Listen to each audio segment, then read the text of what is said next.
अंतिम मुलाकात।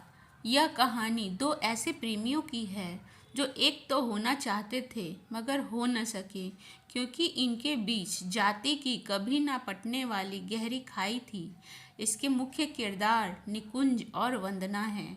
निकुंज एक गणित के शिक्षक हैं और उन्हें लड़कियों से बात करने में शर्म आती थी, क्योंकि वह ऐसे परिवेश में पले बढ़े हैं जहां लड़कियों से बात करने का अलग ही मतलब निकाला जाता था। परंतु जब वह शिक्षक बने तो उन्हें शहर में जाना पड़ा और उनमें एक जोश और जुनून रहता था कि वह जिस काम में हाथ लगाओ उसे हर हाल में पूरा करो।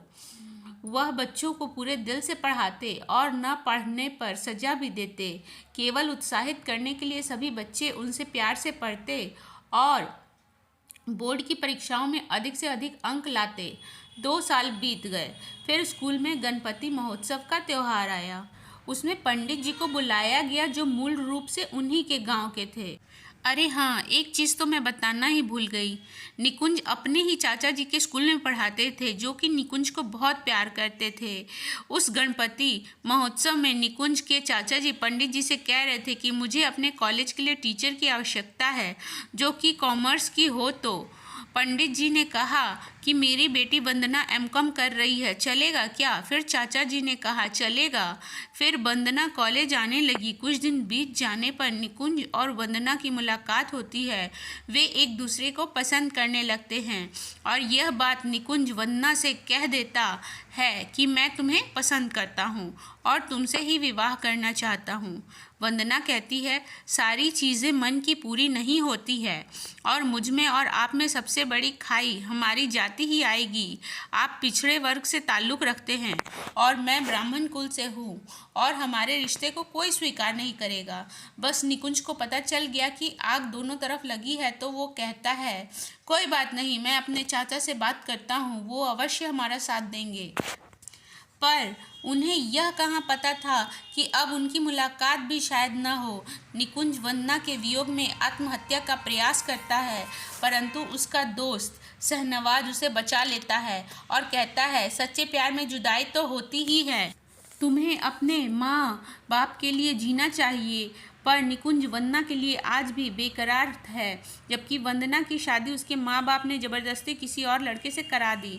निकुंज आज भी वंदना के इंतज़ार में है। सच कहें तो वो आज भी वंदना के प्यार में है। क्यों तोड़ देते हैं हम प्यार भरा दिल जाति पाति के नाम पर? मिला दे बिछड़े दिलों को, ऐसा तू काम कर। वक्त की गर्दिश और न ज़माना बदला।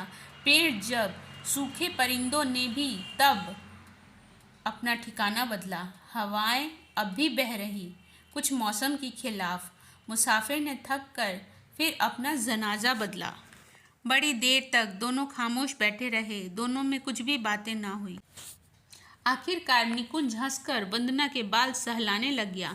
हाथ झटकते हुए वंदना ने कहा, थोड़ा हद में रहो। I am not your asset, got it? Nikunj अचंभित होकर वंदना को एकटक देखने लगा, फिर अपना हाथ हौले से हटाकर अपने चेहरे को ढांप लिया। पिछले 1 महीने से वो वंदना के व्यवहार में एक अजीब सा बदलाव देख रहा था, लेकिन ये 6 सालों में पहली बार था जब वंदना ने इतना रूडली बात किया था। एक पल में ही निकुंज की आंखों के सामने जाने कितनी यादें आकर चली गई। जाने क्यों निकुंज की आंखों के किनारे भीगने लगे थे। और ये इमोशनल ड्रामा बंद करो, मेरा दिमाग खराब हो जाता है। पागलपन अपने पॉकेट में रखा करो। वंदना ने गुस्से में कहा, मैं रो नहीं रहा, बोलो कौन सी बात करनी है? निकुंज डूबती आवाज़ में बोला, हाँ तो सुनो, तुम्हारे साथ रहकर मेरी ज़िंदगी कैद हो गई है। हर चीज़ का हिसाब देना पड़ता है। कहाँ जाती हूँ, क्या करती हूँ, सब कुछ। ये सबसे मैं अब पक चुकी हूँ। सो तुम मेरे बगैर जीना शुरू कर दो। ना तुम्हें दिक्कत ना मुझे दिक्कत। वंदना ने 2 टूक सा जवाब दिया। अरे ऐसा कहाँ है? कौन किसकी आज़ादी छीन रहा है? मैं तो तुम्हारा ख्याल रखने के लिए ऐसा करता रहता हूँ। जो वजह है वो बताओ ना।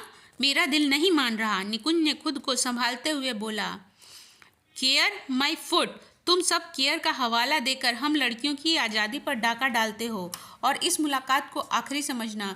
दोबारा मेरे से कांटेक्ट करने की कोशिश भी मत करना। मैं तुम्हारी शक्ल भी नहीं देखना चाहती। I hate you, hate you, hate you. Wanna wanna एक बात मेरी भी। बाकी के शब्द निकुंज के मुंह से निकलने से पहले ही वंदना ने अपना बैग उठाया और बिना पीछे मुड़े सीधी चलती गई। उसके कदम तेज और तेज चलते जा रहे थे, मानो वो किसी दायरे से बाहर भागने की कोशिश में हो। निकुंज ठगा सा वहीं बैठा रहा। उसको कुछ बातें समझ नहीं आ रही थी। ये वही पार्क था जहाँ से उसकी ज़िंदगी ने नई करवट ली थी। अचानक से वंदना का व्यवहार उसको पच ही नहीं रहा था, क्योंकि 6 साल इतना कम समय नहीं होता कि कोई एक दूसरे को जान पहचान ना पाए। फिर भी जो हो रहा था उस पर वो विश्वास कैसे ना करे। अजीब सा असमंजस था निकुंज के सामने।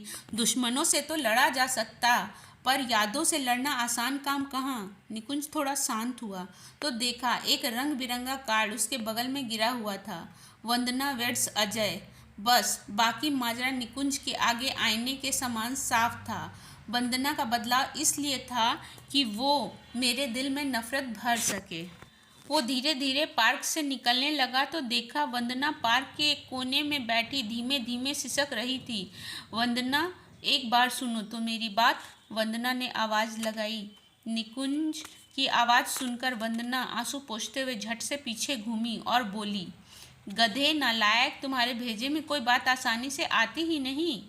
मैं तुमसे प्यार नहीं करती, नहीं करती, नहीं करती। तो किससे करती हो प्यार? अजय से, निकुंज ने कार्ड दिखाते हुए बोला। अब वंदना खुद को रोक नहीं पाई। उसके आंसू अब निकुंज के आगे ही बिखर पड़े। वंदना लिपट गई निकुंज से। दोनों के आंसू ने न जाने कितने ही सवालों के जवाब खुद ब खुद दे दिए। I will love you for ever, जहाँ से कहानी शुरू हुई थी, आज शायद वहीं पर आकर थम गई। थम जाना कहना थोड़ा गलत होगा। प्यार थमता नहीं, रुकता नहीं, चलता जाता है, बस चलता जाता है। हाँ, वो मुलाकात ज़रूर आखिरी थी। तो फ्रेंड्स, इसी के साथ हमारी ये स्टोरी यहीं ख़त्म होती है। वीडियो को लाइक करें, चैनल को सब्सक्राइब करें। मिलती हूँ नेक्स्ट वीडियो में, तब तक के लिए